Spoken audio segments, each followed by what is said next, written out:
నమస్తే. నేను మీ గాయత్రి. ప్రస్తుతం మనతో పాటు ఉన్నారు ప్రముఖ ఆధ్యాత్మికవేత్త, జ్యోతిష పండితులు పోతుకూరు చంద్రమౌళి శాస్త్రి గారు. 2026 జులై నుంచి డిసెంబర్ వరకు ఏ రాశుల వారి జీవితంలో ఎలాంటి మార్పులు జరగబోతున్నాయి? అలానే ఉద్యోగం, విదేశీ యోగం, ప్రేమ పెళ్లిళ్ళు, ఆరోగ్యపరంగా ఎలా ఉంటుంది? శని వక్రగతి, గురు సంచారం, రాహుకేతు ప్రభావం ఎలా ఉంటాయి? గ్రహాలని బట్టి మన జీవితాన్ని ఎలా మార్చుకోవచ్చు అనే విషయాలన్నీ కూడా గురువుగారిని అడిగి తెలుసుకుందాం. నమస్కారం గురుగారు. ఓం శ్రీమాత్రే నమః. గురుగారు, ఇప్పుడు ధనుసు రాశి వారి గురించి మాట్లాడుకుందాం. ధనుసు రాశి వారికి ఈ 6 నెలలు కూడా ఎలా ఉంటుంది? గ్రహాల ప్రభావం వీళ్ళ మీద ఎలా ఉంటుంది? ఒకసారి చెప్పండి. ధనుస్సు రాశి వారికి ముఖ్యంగా ఈ యొక్క రాశ్యాధిపతి గురుడు అక్టోబర్ 30వ తేదీ వరకు కూడా అష్టమ రాశిలో ఆయన యొక్క సంచారము వీరికి అన్ని కష్టాలని తెచ్చిపెడుతూ ఉంటుంది. ఎందుకంటే గురుడు ధనకారకుడు, సంతానకారకుడు, అట్లాగే వివాహాన్ని వృద్ధి చేసేటటువంటి కారకుడు. వ్యాపారాల్లో కానీ, వృత్తి ఉద్యోగాదుల్లో కానీ ఏదైనా డెవలప్మెంట్ కావాలన్నా, మనసు ప్రశాంతంగా ఉండాలన్నా, విద్యార్థులకి విద్య సరిగ్గా అభ్యసించాలన్నా, ఉన్నతమైనటువంటి విద్య కోసం ప్రయత్నం చేస్తూ ఉంటారు, విదేశాలకు వెళ్ళాలని. వారందరికీ కూడా కొంచెం పాజిటివ్ అయితే కనపడదమ్మా. అంటే వారు ఏదనుకున్నా సరే కంపల్సరీ కష్టము నష్టము తప్ప భవిష్యత్తు అక్టోబర్ 30 వరకు కూడా ఎటువంటి లాభము వీరికి కనపడదు. అట్లాగే కొంతమంది ఏదైనా భూమి కానీ, భూ లావాదేవీలు కానీ, భూములకు సంబంధించి కానీ, గృహానికి సంబంధించిన విషయాల్లో వీరు తర్జన భర్జన అవ్వటము, అనుకున్నది అంటే వారు ఏదో కొందాం అనుకుంటే అక్కడ మోసం జరగటము, ముఖ్యంగా తల్లిగారితో కొంచెం అవమానాలు, తల్లిగారి యొక్క ఆస్తుల విషయంలో కొంచెం మోసాలు జరగటము, ఇట్లా ఎన్నో రకాలుగా భూములు, గృహాలు విషయాలలో చాలా ఇబ్బందులు ఉంటాయి. అట్లాగే వీరు ప్రయాణాలు చేసేటప్పుడు కాస్త ఏదో ఒక దైవ సంకల్పము, దైవారాధన, దైవానికి సంబంధించిన మంత్రం అన్నా సరే చెప్పుకొని వెళ్ళటం చాలా విశేషం అక్టోబర్ 30 వరకు.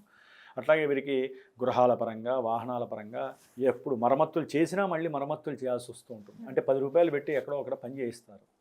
అంతటితో గురువు మరి ఆ స్థానంలో ఉంటే ఏమవుతుంది, మళ్ళీ చేయించాలి. ఎందుకంటే వీరికి ఈ వృశ్చిక ధనస్సు రాశి వారికి చతుర్థం అంటే 4వ స్థానంలో శని ఉన్నాడు. ఓకే, మంచిది కాదా? మంచిది కాదు.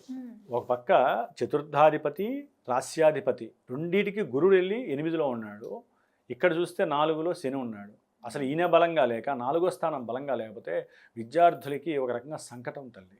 ఎలాంటి సంకటం? అదే చదువు మీద ఆసక్తి ఉండదు, చదువుకున్నది మర్చిపోవటం, ఎగ్జామ్స్ సరిగ్గా రాయకపోవటము, పోటీ పరీక్షల్లో ఆలస్యంగా వెళ్ళి ఎగ్జామ్స్లో ఫెయిల్ అవ్వటము. అసలు ఎగ్జామే రాయకపోతే ఇక ఫెయిలింగ్ ఏముంది? కొంతమంది ఎగ్జామ్స్లో కూర్చున్న తర్వాత వాళ్ళు ఆలోచించేది ఒకటి, పెన్ను మీద రాసేది ఒకటి.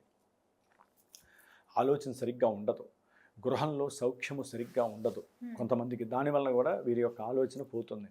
అట్లాగే వీరికి అవమానాలు అధికంగా జరగడానికి అవకాశాలు ఉంటాయి. చేసే ఉద్యోగాల్లో కానివ్వండి, లేకపోతే వీరు చేసేటటువంటి ప్రయాణాల్లో కూడా ఒక్కోసారి అకస్మాత్తుగా ఎవరో ఒకరు పరిచయం అవ్వటం, వారి ద్వారా కాస్త మాట పెరగటము, ఆ మాట ద్వారా వీరు అవమానపడటము, దాంతో వీరు ఏదో ఫీలింగ్ నేచర్ ఎక్కువైపోవటము, దాని ద్వారా మానసిక సంక్షోభం అక్టోబర్ 30 వరకు సాగుతూనే ఉంటుంది.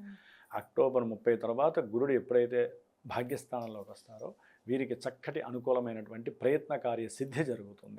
సంతానము, వివాహము, కొంతమందికి ద్వితీయ కళ్యాణ వివాహము, ద్వితీయ సంతాన యోగము ఇలాంటివి కలుగుతాయి. ముఖ్యంగా సంతానపరమైనటువంటి లావాదేవీలు, అంటే ఆర్థికంగా సంతానానికి ఎవరైనా డబ్బులు ఇచ్చినా, లేకపోతే సంతానం వీరికి డబ్బులు ఇస్తే ఆ యొక్క డబ్బుల్ని తీర్చి వాళ్ళకి ఇవ్వటము, లేకపోతే సంతానానికి సంబంధించినటువంటి వాళ్ళ ఇళ్లల్లో ఏదైనా శుభకార్యాలు జరిగినప్పుడు వీరు చక్కగా దూర ప్రయాణాలకు వెళ్ళటము, ఇలాంటి యోగాలన్నీ కూడా జరగడానికి అవకాశం ఉంటుంది. దైవం మీద ధ్యాస ఎక్కువ అవుతుంది. ఆరాధనలు చేయటం, భజనలు చేయటము, లేకపోతే ఏదో దూరంలో దేవుడు ఉన్నాడు అక్కడ మంచి ఫలితం వస్తుంది అనగానే అక్కడికి పరిగెత్తటము, అట్లా వీరి యొక్క ఆలోచనలు అక్టోబర్ ఎండింగ్ తర్వాత నుంచి దైవం మీద మోక్ష సాధన వైపుకి వెళ్ళటానికి. అంటే మోక్ష సాధన అంటే అందరూ వైరాగులు అయిపోతారా లేకపోతే విరాగులు అయిపోతారని కాదమ్మా, జస్ట్ ఆ యొక్క వైబ్రేషన్స్. ఎందుకంటే గురుడి యొక్క దృష్టి ఏ విధంగా అయితే సోకుతుందో రాశికి, వారిలో విపరీతమైనటువంటి ఆలోచన ప్రక్రియల్లో మార్పులు వస్తాయి, ఆలోచనలు పరిపక్వత కలిగిస్తాయి. అట్లాగే ప్రయాణాలు, దూర ప్రయాణాలు అంటే ఏం లేదు, ఇవే దైవానికి సంబంధించిన తీర్థయాత్రలు అంటారు. అలాంటి విషయాలలో చక్కటి, అట్లాగే సంతానానికి సహాయం చేయటము, అట్లాగే సంతానం ఎవరైనా కోపంగా ఉంటే కాస్త వీళ్ళు నివారించటము, అంటే వీరిలో ఒక దైవత్వమైనటువంటి గురుత్వం ఆపాదింపబడుతుంది గురుకేతువుల యొక్క కలయిక. అయితే ఏంటంటే అనుకున్న కార్యాలు విషయంలో కానీ, ప్రయాణాల్లో కానీ ఆటంకాలు ఎక్కువగా జరుగుతూ ఉంటాయి. ఎందుకంటే రాహుకేతువులు గురుడు సంబంధం ఉండేసరికి ఏమవుతుందంటే వీరు ఏదైనా ప్రయాణం సంకల్పించినా, ప్రయాణం చేస్తున్నా, దైవానికి కూర్చొని నమస్కారం చేస్తున్నా ఏదో ఆటంకాలు, అట్లాగే విపరీతంగా కలలో ఏ సర్పాలు కనపడటము, లేకపోతే సర్పజాతికి సంబంధించినటువంటి ఇబ్బందులు కలగటము, ఇట్లాంటివి జరగటానికి ఎక్కువ అవకాశాలు ఉంటాయి. చాలా జాగ్రత్తగా ఉండాలి ఆ టైంలో వారు ప్రయాణాల సమయంలో. ఇక శని 4లో ఉంటే ఇందాక మనం అనుకున్న ఆరోగ్యపరంగా సమస్యలు ఎదురవుతాయి, అప్పుల పరంగా సమస్యలు అంటే గృహపరంగా కావచ్చు, అప్పుల పరంగా కావచ్చు, లేకపోతే సంతానానికి విద్యపరంగా కావచ్చు. కొంతమంది విద్యార్థులకైతే కనుక విద్యపరంగా కొంతమందికి ఆగిపోవచ్చు, వ్రాత పరీక్షల్లో ఇబ్బందులు కలగచ్చు. వ్యాపారంలో అయితే పూర్తిగా వారికి అర్థం కాని పరిస్థితి శని వల్ల కలుగుతుందమ్మా. అనుకున్న ఏదైనా పెట్టుబడులు పెడదాం అనుకుంటారు, ఏ గృహం మీదో లేకపోతే వాహనం మీదో లేకపోతే ఏదైనా ఒక వ్యాపారం మీదో పెట్టుబడి పెడదాం అనుకుంటే అది కాస్త రివర్స్ గేర్ అవుతుంది. వారు చేసేటటువంటి వృత్తిలో కూడా ఎన్నో ఇబ్బందులు ఎదురే అవకాశం ఉంటుంది. అట్లాగే మరి ఈ ధనుస్సు రాశి వారికి కుజగ్రహ ప్రభావము దాదాపుగా ఆగస్టు 2 వరకు కూడా 6వ స్థానంలో ఉన్న కుజుడు చాలా విపరీతమైనటువంటి మంచి యోగాలను ఇస్తాడు. తర్వాత ఆయన భార్యాభర్తల మధ్య, బంధువుల మధ్య విపరీతమైన సమస్యలు క్రియేట్ చేస్తాడు. ఆ తదుపరి ఒక 45 రోజులు ఈ కుజగ్రహము గురుడు కలిసి అష్టమంలో ఉండటం వలన ఇంకా ఘోరమైన సమస్యలు. చాలా జాగ్రత్తగా ఉండాలి. ఎక్కడంటే దాదాపుగా సెప్టెంబర్ 18 నుంచి నవంబర్ 11 వరకు కూడా కుజుడు గురుడు ఇద్దరు కలిసి ఉండటము, దాని వలన సంతానంతో విరోధాలు, లేకపోతే ఏదైనా ఫ్యామిలీ ప్రయాణాలు చేస్తున్నప్పుడు కొంచెం ఆటంకాలు, ప్రమాదాలు కలగటానికి అవకాశాలు ఉంటాయి. అప్పుల బాధలు ఎక్కువ అవటం, అంటే గృహం కోసమో వాహనం కోసమో తీసుకొని ఉంటారు, పిల్లల చదువుల కోసమో వీరు కాస్త అప్పులు తీసుకొని ఉంటారు. ఆ అప్పులు కట్టే మూమెంట్లో వీళ్ళకి అర్థం కాని పరిస్థితి ఎదురవుతూ ఉంటుంది. అంటే ఆ సిచ్యువేషన్ ఈజ్ వెరీ బ్యాడ్. ఆ టైంలో కుజుడికి గురుడికి కంపల్సరీ శాంతి చేసుకోవటం, జపాలు చేయించుకోవటం, హోమం చేసుకోవటం విశేషమైన ప్రక్రియ. రుద్రాభిషేకాలు ఎక్కువగా చేయాలి, సుబ్రహ్మణ్యేశ్వరుడికి కూడా జపం చేయించాలి ఆ టైంలో. ఆ తదుపరి మళ్ళీ కుజుడు, కేతువు, రాహు రావటం చేత, భాగ్యస్థానంలో ఉండటం చేత తండ్రి గారి యొక్క ఆరోగ్యం పట్ల, సంతానంతో కొంచెం విరోధత్వాలు కలగటము, అంటే వారి యొక్క చదువులు, మేము ఆ దేశం వెళ్తాము నన్ను చదివిపిమంటాడు, ఇక్కడ డబ్బే లేదురా నాయన నువ్వు ఎట్లా వెళ్తామని చెప్పి ఇట్లా సంతానము వీరికి మధ్య కొంత కొలాబ్సేషన్ జరుగుతూ ఉంటుంది. అట్లాగే వీరు ఆరాధించే దైవం పట్ల కాస్త మక్కువ తగ్గుతుంది ఎప్పుడు నవంబర్ ఆ ప్రాంతాల్లో. ఎందుకంటే కుజగ్రహము వీరి ఆలోచనలు కూడా డైవర్టింగ్ అయ్యే అవకాశాలు ఉంటాయి. అసలు ఉద్యోగం మీద ధ్యాస పోదు వీళ్ళకి, ఉద్యోగం అవసరమా అనే స్థాయికి వస్తుంది, లేకపోతే ఉద్యోగంలో లే ఆఫ్ అయ్యే అవకాశం వస్తుంది. అంటే వాళ్ళ ఆలోచనల పరంగా ఈ కుజుడు ఎప్పుడైతే నవంబర్ నుంచి డిసెంబర్ వరకు ఉంటాడో ఆ సమయంలో చాలా ఇబ్బందికరమైనటువంటి పరిస్థితులు సింహరాశిలో ఉన్నటువంటి కుజుడు ప్లస్ గురుడు ప్లస్ కేతువు ఉద్యోగంలో కంపల్సరీ సమస్యలు వచ్చే అవకాశం ఉంటుంది. అయితే ఇక్కడ సూర్యగ్రహ ప్రభావం కూడా వీరికి దాదాపుగా నవంబర్ అంటే నవంబర్లో లేకపోతే సెప్టెంబర్ 15 నుంచి అక్టోబర్ 17 మధ్యలో కొంచెం ఉద్యోగపరమైనటువంటి దివ్యమైనటువంటి యోగం కలుగుతుంది. ఆ తర్వాత అక్టోబర్ 17 నుండి నవంబర్ 17 మధ్యలో కొంచెం ఇబ్బందులు ఎదురయ్యే అవకాశం ఉంటుంది. వీరికి ఏంటంటే అమ్మ సూర్యగ్రహ ప్రభావం వలన ఉద్యోగాదుల్లో సెప్టెంబరు, అక్టోబరు ఈ 2 మాసాలు చాలా విశేషంగా పనిచేస్తూ ఉంటాయి. అంటే గవర్నమెంట్ జాబ్స్ ఉద్యోగ విషయంలో, ఆరోగ్య విషయంలో చాలా అనుకూలమైనటువంటి ప్రయత్నకార్య సిద్ధి జరుగుతుంది. తండ్రి గారితో ఏదైనా కోర్టు సమస్యలున్నా ఆ లావాదేవీలన్నీ కూడా మూతపడిపోతాయి. చక్కటి అనుభూతులు వీరి జీవితంలో ఎప్పుడూ అనుభవించలేనటువంటి అనుభూతులు వీరికి కనిపించే అవకాశము ధనుస్సు రాశి వారికి సూర్యగ్రహ ప్రభావంలో కలుగుతాయి.